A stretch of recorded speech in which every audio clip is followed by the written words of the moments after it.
ঈদের চতুর্থ দিন আমি আমার হাজব্যান্ড মিলে চলে গেলাম জলসাই সেন্ট্রাল পার্কে। এটি ঢাকা কুলি বিশ্বরোড থেকে বিআরটিসি বাস অথবা সিএনজিতে করে এই জলসাই সেন্ট্রাল পার্কে আসা যায়। পার্কে জনপ্রতি টিকিট মূল্য প্রায় 230 টাকার মতো। পার্কে ঢুকেই প্রথমে যেটা আমার চোখে পড়লো একটা বিস্তীর্ণ মাঠের মতো।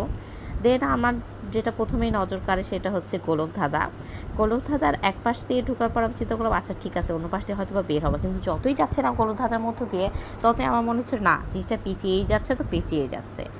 তারপর চিন্তা করলাম আচ্ছা ঠিক আছে এক সময় তো বের হওয়াই যাবে।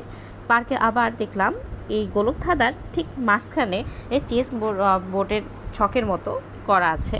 জিনিসটা দেখে আমার বেশ ভালোই লাগলো, দ্যাটস কোয়াইট ইন্টারেস্টিং। দেন আমাদের এর পাশেই ছিল একটি ঝিল, আর এটি অবশ্য জলসিঁড়ি প্রকল্পের মধ্যেই পড়ে। আর যে ঝিলের পানিটা স্বচ্ছ ছিল একদম। তো আমি চিন্তা করলাম আচ্ছা ঠিক আছে একটু মানে পানিতে পা ভিজিয়ে রাখা যাক। তো এটার পাশেই একটা বসার মতো জায়গা ছিল। তো আমি পানিতে পা ভিজানোর জন্য নেমে গেছি। তো আমার কাছে প্রথম একটু ভয় পাচ্ছিল, কিন্তু পরে সেও আমার মতো ছেলেমি শুরু করলো। তারপর আমরা দুজনে পানিতে পা ভিজিয়ে এভাবে কিছুক্ষণ ছিলাম। দেন আমাদের চোখে পড়লো একটা ওই যে দুধ দিয়ে যেটা আমি দেখাচ্ছি হাতে, সেটা হচ্ছে একটা বোট যাচ্ছিল। অ্যান্ড যখন বোট যাচ্ছিলো একদম পানির ঢেউ যা উঠে ওফ। তারপর হচ্ছে আমরা আশেপাশে একটু ঘোরাফেরা করলাম। আর আপনারা চাইলে এই বোটেও চাইলে একটু ঘুরে টুরে দেখতে পারেন। সেক্ষেত্রে জনপ্রতি টিকিট করে এই বোটে উঠতে হবে। তারপর আমার মনে হলো যে আচ্ছা ঠিক আছে অনেক তো ঘোরাঘুরি হলো, এবার একটু বিশ্রাম করা যায়। তো আমরা একটু চলে গেলাম একটু কিছু ঠান্ডা খেতে। তো আমরা 3টা কোল্ড কফি অর্ডার করলাম।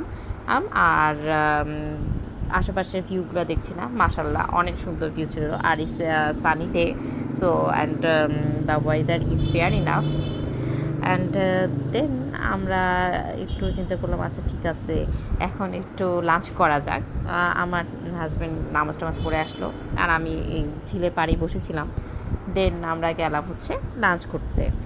তো লাঞ্চের আমি চিন্তা করলাম আচ্ছা ঠিক আছে যাই, কিন্তু যখনই আমি দরজাটা খুলি তখনই আমি দেখলাম ও মা, এটা তো পুরো বিয়ে বাড়ি, এত মানুষ। রেস্টুরেন্টটা পুরা একদম ভরা ছিল, একটাও সিট ফাঁকা ছিল না।